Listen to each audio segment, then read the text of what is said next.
What's up, Taiwan? I'm Ethan Liu with 10 minutes of news from here in Taiwan and around the world.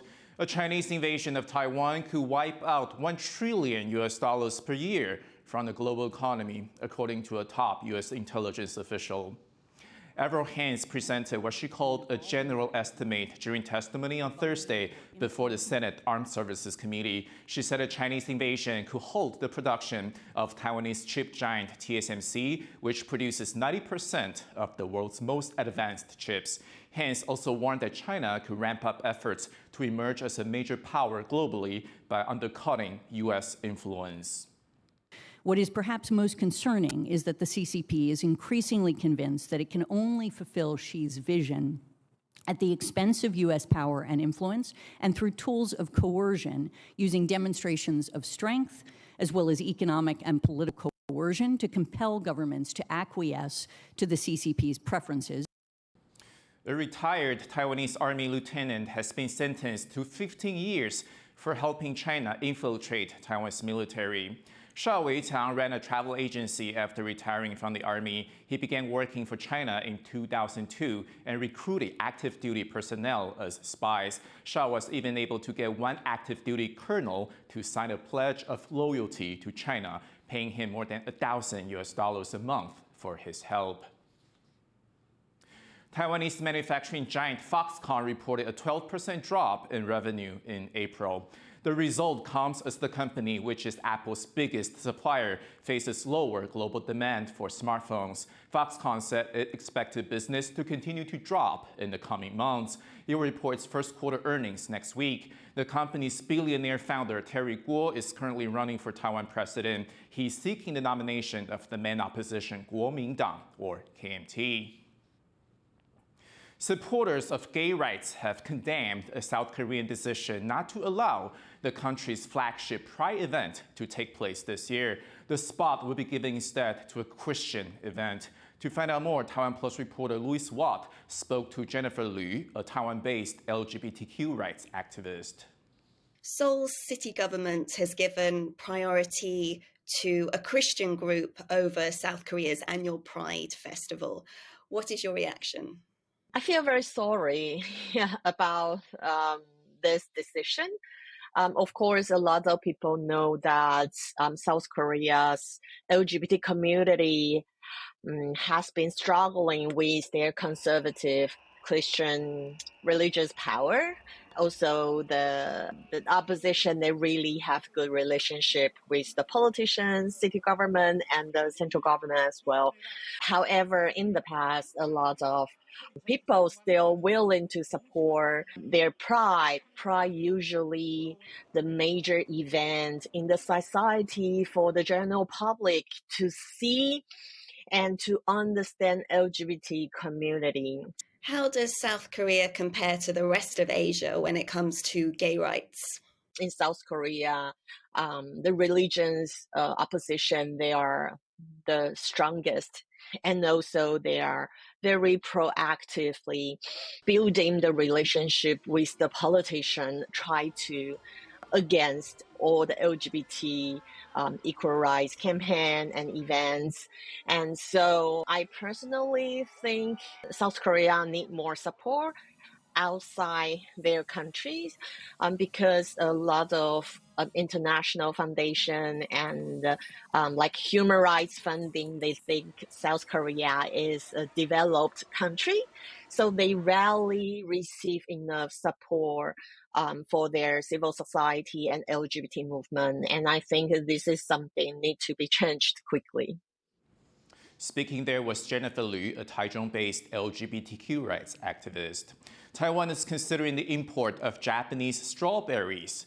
Japan uses pesticides that are prohibited in Taiwan, but the Food and Drug Administration here is meeting to set levels of pesticide residue allowed on the fruit. Taiwanese farmers are worried about Japanese strawberries diluting the market. Bing Wang reports.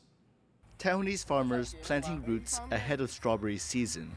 But this year, Taiwanese consumers could find more than local strawberries on store shelves. In an effort to improve trade relations with Japan, Taiwan is looking to import Japanese strawberries and considering relaxing food safety standards to allow for it. Japan uses pesticides on the strawberries that are prohibited in Taiwan. But Taiwan's Food and Drug Administration has now agreed to set a safety level for consumption of that pesticide residue. 经由一定程序的评估，所以不是叫放宽，这个是我们在制定一个农药的残留链。 Taiwan banned many food imports from Japan after the 2011 Fukushima nuclear disaster, creating a stumbling block in bilateral trade. The ban was only lifted last year.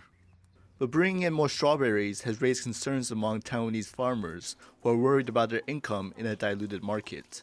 那将来台湾的草莓季上市的时候，那同时日本的草莓也这么多进来的话，当然一定会非常严重的影响到。 The FDA is expected to announce the approved residue level in 2 weeks, and imports are expected to start in July. While officials here hope this will boost ties with Japan, it could come at the expense of domestic farmers. Howard Zhang and Bing Wang for TaiwanPlus. A Taiwanese trap shooter has claimed a silver medal at the World Cup shotgun tournament in Egypt. Needs to make sure she hits this one.